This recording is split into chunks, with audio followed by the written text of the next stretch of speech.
What's up, everybody? It's a father's perspective. I'm A Squared, the rider with my man, Petty. Tell him who you are, man.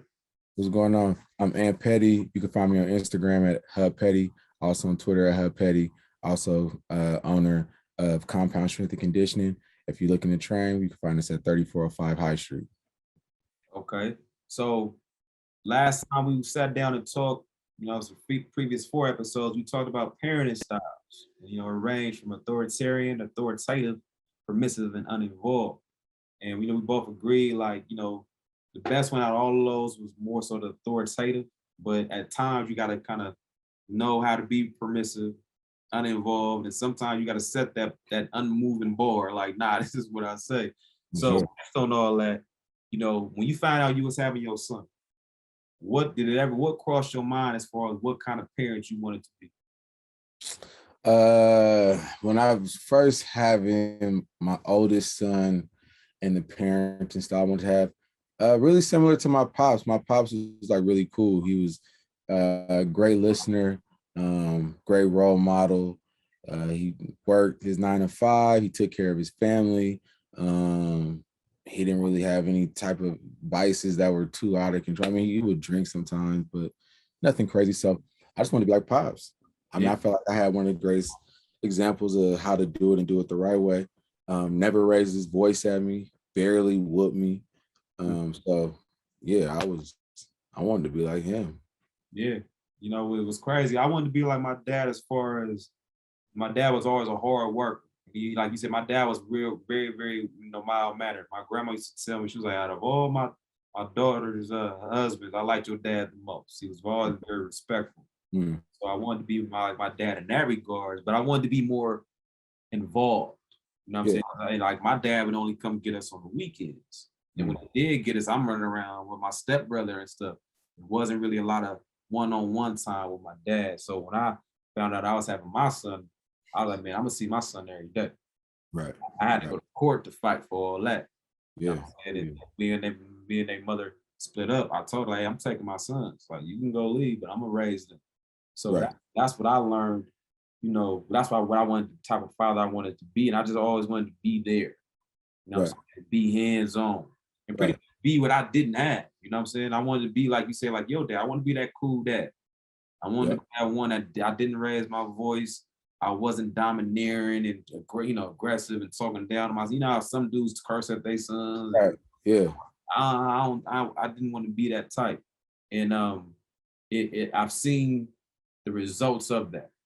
Like I know, like that's always a good feeling when you see other people or you hear other people come to you tell you, hey man, you're doing a great job raising your kids, man. For sure. Like your kids are very male, very respectful. What I mean? Stuff like that. So it's always a good question, I think every parent, especially, a father, because a father sets the tone, for a little, especially a little boy. That's what we gonna grow up to be. You gonna grow up to be a man. So I feel like if you watching this and you about to have a child or you got a little baby, you got to really think about what kind of father do you want to be. You got to get at some thought. You just can't. I feel my personal opinion to kind of ad lib or freestyle that's kind of risky. You know what I'm saying? Right. So thanks to technology, man, it's a wealth of information out there to help guide you on different parents and tips, just like this podcast we'll be doing. So it's meant to and educate and inspire, what I'm saying, parents. So even I think that was a good point too, just talking about how as you're having children, especially for young boys, especially in the communities that we come from, the first idea of what they have as a man is going to be the person that's raising them, that man that's raising them. And then, I was a young father too. So I was 19 when she got pregnant. I think I was 20 by the time he was born. But, luckily I had that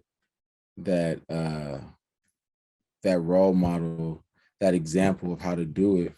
But if you don't have that example, find people that you respect as fathers or as parents, and then start to copy what they do, emulate what they're doing, and then make it your own thing.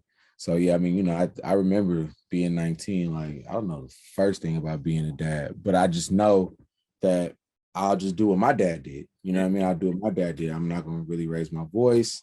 Um, I'm gonna be there every day. Um, yeah, but that's because I had that.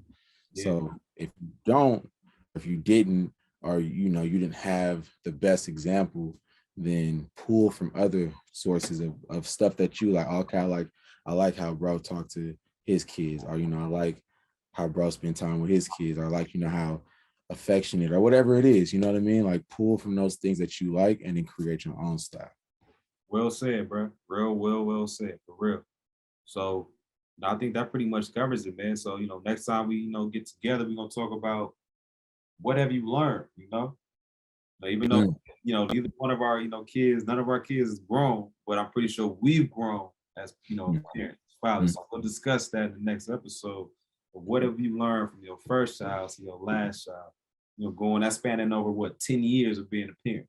mhm. And so we'll talk about that next time. Until we do, remember, actions speak louder than words. And we'll leave it with my favorite quote, what I'm saying, like by Frederick Douglass. It's easier to build strong children than repair broken men. So until next time, peace.